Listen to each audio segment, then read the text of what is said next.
Thank you so much. It's great to be with all of you. I love you too. We know that when two or more are gathered in his name, God is with us. And so it is a great day for us all to be together. You know, I want to tell you a little bit about myself for those of you who don't know, and then I want to talk about where we are in the country. I was born and raised in a small rural town in South Carolina, 2 stoplights, 2,500 people. You couldn't think about doing something wrong without somebody already telling your mom.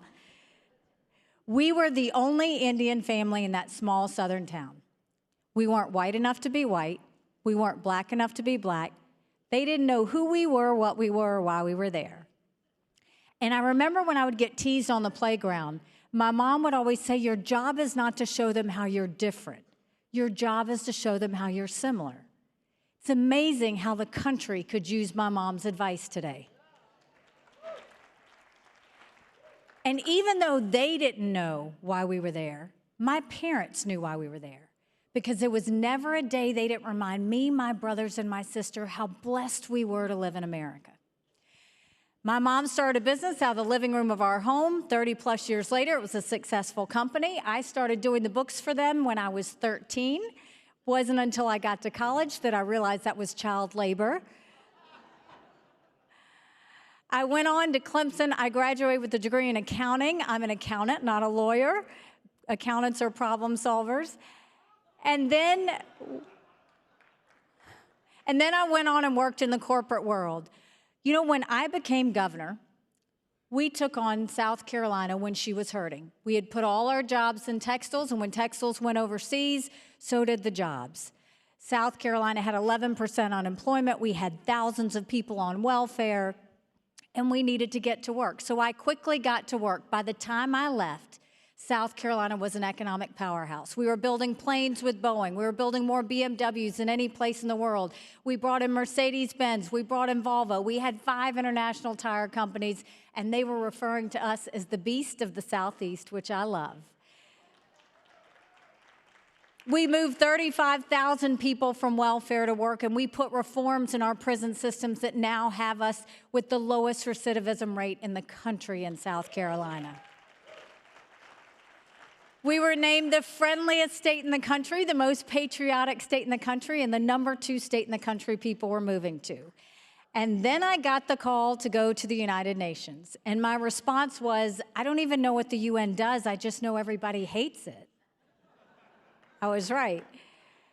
But when I got to the UN, I wanted countries to know what America was for and what America was against. I didn't care if they didn't like me, but I wanted them to respect America. So we got to work. We pulled ourselves out of the Iran deal. We acknowledged the truth. We acknowledged the truth and moved the embassy from Tel Aviv to Jerusalem.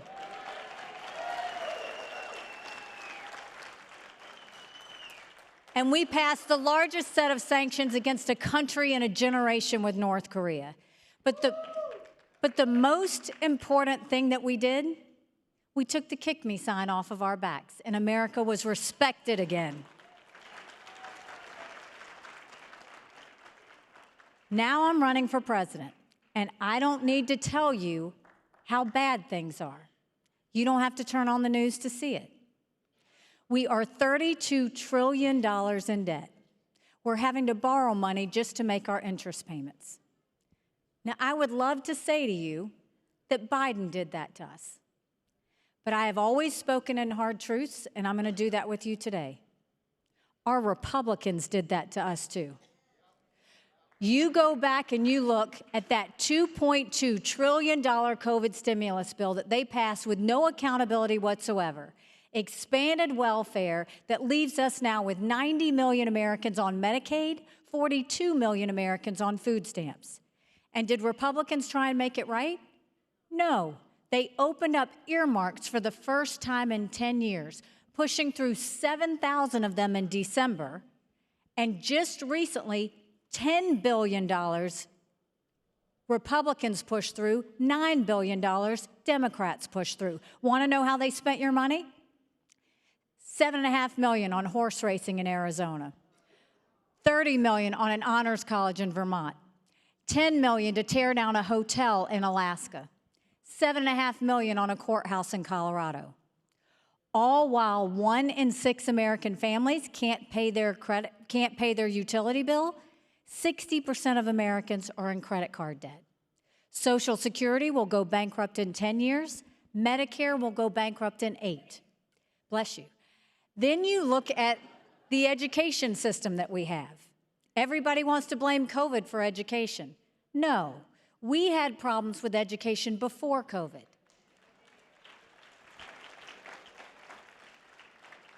Pre-COVID, 67% of 8th graders in our country were not proficient in reading or math. Think about that. Recently, 2 weeks ago, 82% of 8th graders weren't proficient in history or civics. Now you put 2 years of lockdowns on them and our kids are in a world of hurt, yet you still have too many kids going through with critical race theory, which if a little girl goes into kindergarten, if she's white, you're telling her she's bad. If she's brown or black, you're telling her she'll never be good enough and she'll always be a victim. You've got biological boys playing in women's sports. This is one of the biggest issues of our time, and no one is doing anything about it. My daughter ran track in high school. I don't even know how I would have that conversation with her. How do we get our girls used to biological boys in their locker room?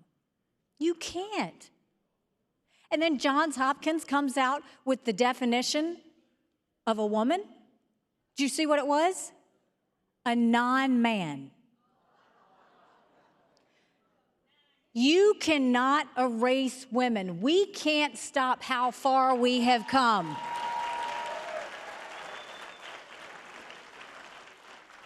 We have to fight for our girls and make sure that they know that we have their back. And yet they want to know why a third of our teenage girls last year seriously contemplated suicide. We need to be raising strong girls. Strong girls become strong women. Strong women become strong leaders.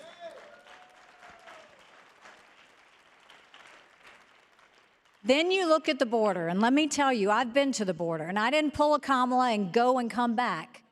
I went 400 miles down that border. You're not ready for what I saw. Mounds of clothes, mounds of shoes, paraphernalia, areas of rape centers that women and girls have to walk through. When ranchers get up in the morning, they get their coffee and they go see if anyone died trying to cross their fence. They pick up whatever little kids were left behind and turn them over to Border Patrol. I met with multiple sheriffs. They said before 7 a.m., they round up whatever illegal immigrants they can find, turn them over to Border Patrol. Border Patrol documents them and releases them until their court date years from now. And when you ask Border Patrol about their job, they said, you want to know what we do? We're glorified babysitters. They don't let us do our job. 5 million illegal immigrants. We had enough fentanyl cross the border that would kill every single American last year. Number one cause of death of adults 18 to 49, fentanyl. And don't think for a second China doesn't know exactly what they're doing when they send it over.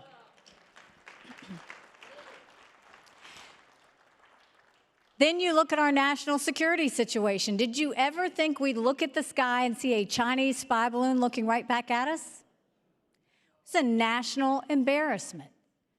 You've got Russia on the march in Ukraine trying to take their freedom. You've got North Korea testing ballistic missiles. You've got Iran building a bomb. You've got China on the march. But make no mistake, none of this would have happened had we not had that debacle in Afghanistan.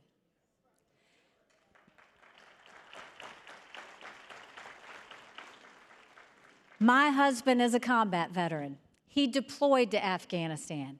The idea that he and his military brothers and sisters had to watch the U.S. leave Bagram Air Force Base in the middle of the night without telling our allies who stood shoulder to shoulder with us for decades because we asked them to be there. Think about what that told our friends. More importantly, think about what that told our enemies. We've got some serious work to do. So that's a lot of bad, right? It's hard to find anything good. But now I'm going to tell you what I told South Carolinians when I became governor. No more whining. No more complaining.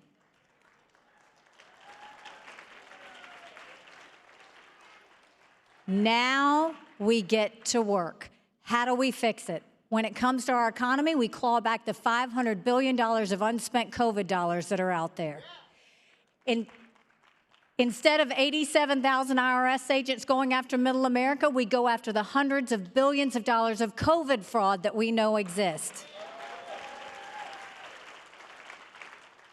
If 8% of our budget is interest, quit borrowing. Cut up the credit cards. You have to balance a budget every day. I had to balance a budget as governor of South Carolina. Why is Congress the only group that doesn't have to balance a budget? Let's change that. I will stop the spending, I will stop the borrowing, I will stop the earmarks, and I will veto any spending bill that doesn't take us back to pre-COVID levels. When it comes to education in South Carolina, we knew if a child couldn't read by 3rd grade, they were 4 times less likely to graduate high school. So we started holding them back. We put them in reading remediation programs. We brought in their parents, and we set them up for success. We need to do that across this country to get our kids back on track. And no parent should ever have to wonder what is being said or taught to their child in the classroom. We need to always have parental rights in this country. We have one job, and no school bureaucrat can take that away from us. And we need to make sure that parents can decide which schools their kids go to. No child should be mandated by where they were born and raised. And then let's build things in America again. Let's put vocational classes back in the high schools. As governor of South Carolina, we had apprenticeships all over our state. Our kids were learning how to build what we were making. And then when it comes to our universities, we'll tell universities, you either take American money or Chinese money, but the days of taking both are over. We'll get that Chinese infiltration out of our universities. And you know, I want to talk to you about the issue of life. As governor, I fought for life and passed pain-capable legislation and multiple things we did to support mothers. At the UN, we did everything we could to stop abortions across our world. Now we're in a situation where we're having a big debate over life and abortion. But I think it's time that we look at this and deal with it the right way. I am unapologetically pro-life. I'm not pro-life because the Republican Party tells me to be. I'm pro-life because my husband was adopted. I had trouble having both of my children. I am surrounded by blessings. But we need to make sure that our country stops demonizing this issue and we humanize this issue. This is personal for everyone, every woman and every man in America. Let's go back to how this happened, because we have to start telling the American people the truth. Pre-1973, you had 46 state laws on abortion. And then all of a sudden, unelected justices came out in 1973, threw out those 46 state laws and said abortion anytime, anywhere, for any reason. Now a wrong has been made right. And we've taken it back away from the unelected justices, and we've put it back in the hands of the states. Now, some of the states have become more pro-life, and I welcome that. Some have become more on the abortion side. I wish that wasn't the case. But now there's the issue of, is there a place for a federal law? I think there is. But in order for us to have a federal law, let's be honest. It takes the majority of a House, it takes 60 Senate votes, and a signature of a president. We haven't had 60 Senate votes in over 100 years. We might have 45 pro-life senators. So let's start talking about how we can come together on what we can agree on. I think we can do federal legislation that the American people will agree, let's stop late-term abortions. Let's focus on encouraging more adoptions and making sure that we have kids with more love in foster care than not. Let's protect religious liberty, and if there are doctors and nurses who don't believe in abortion, they shouldn't have to perform them. And let's make sure no state laws say that if a woman has an abortion, she's not going to go to jail and we're not going to give her the death penalty. Let's start there, because that's what I think we can get done. We have to humanize this situation. We have to respect the fact that everybody has a story, and we have one goal: to make sure we save as many babies as possible and protect as many mothers as possible. That's our goal. That's what I will do for you.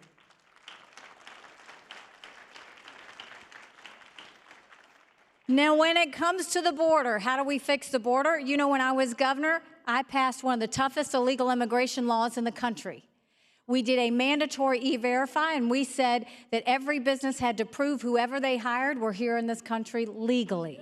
We will do a national E-Verify program.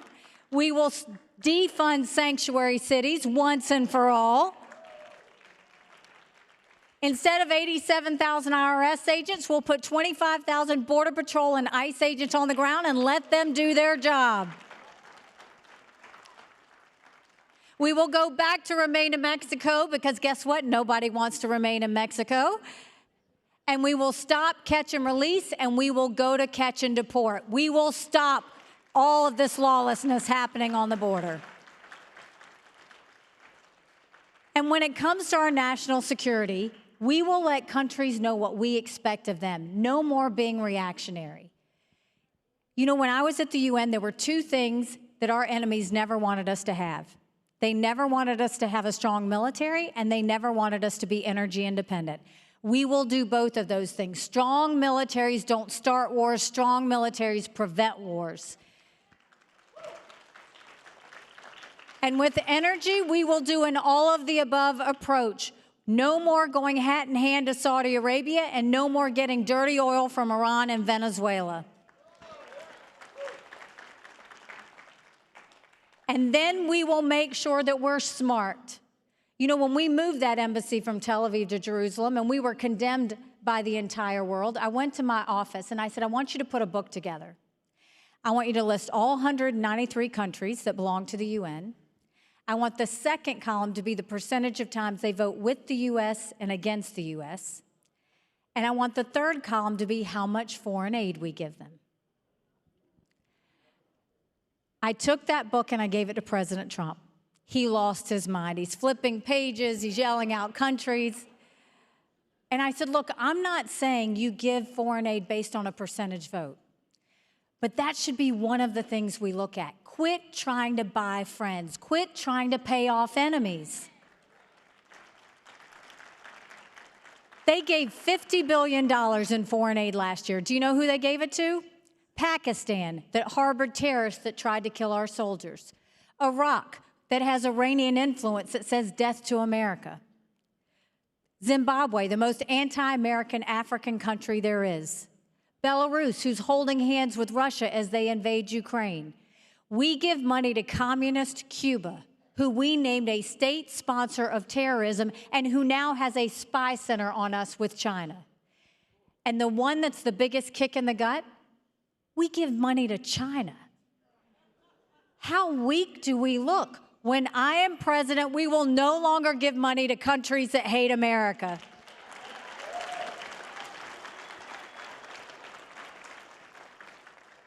So we have the answers.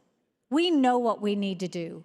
But the thing that bothers me the most is this national self-loathing that has taken over our country. The idea that they say America's bad or rotten or racist. I was elected the first female minority governor in history. America's not racist, we're blessed. Our kids need to know to love America. They need to be saying the Pledge of Allegiance when they start school every day. Do you remember when you were growing up? Do you remember how simple life was? Do you remember how safe you felt? It was about faith, family, and country. Your parents raised you to be a responsible individual. You went to school and you learned what you needed to be successful. You went to church and you found your faith and your conscience.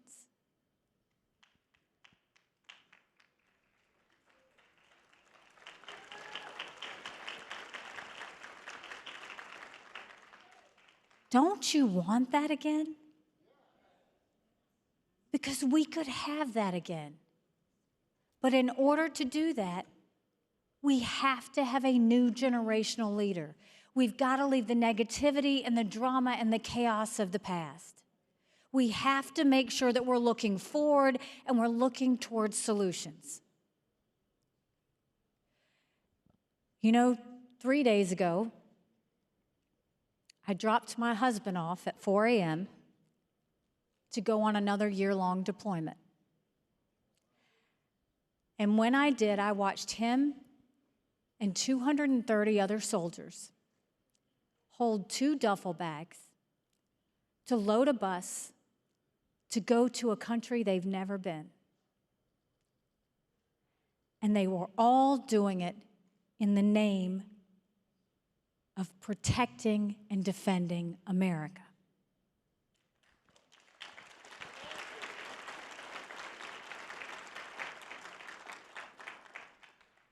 They don't care about this political drama back and forth. They care about protecting our freedoms. They still believe in this country. We need to make sure that if they're willing to go fight to defend us, then when we're here in this country and we're looking at this next presidential, we need to fight to defend and protect them. We've got a country to save. But in order to save her, we're going to have a lot of courage. Courage for me to run, and courage for every one of you to know, don't complain about what you get in a general election if you don't play in this primary. It matters. Someone asked me why I was running. And I said, my parents came here 50 years ago to an America that was strong and proud and full of opportunities. I want them to know that country again. I'm doing this for my husband and his military brothers and sisters because they need to know their sacrifice means something. They need to know that we love our country. I'm doing this for my daughter who just got married, and I saw how hard it was for her and her husband to buy a home. And I'm doing this for my son who's going to be a senior in college, and I have watched him write papers of things he doesn't believe in just to get an A. That's not our country. That's not us. And recently, 78% of Americans have said they don't think their kids are going to have as good of a life as they did. We can't be okay with that. I'm not okay with that. We do have a country to save. But I'm telling you, if we have faith in God, if we remember that America has an amazing ability to self-correct, if we all commit today, and if you will join me, I promise you our best days are to come. God bless you. I appreciate you very much. God bless you. Thank you very much. Thank you very much. God bless you.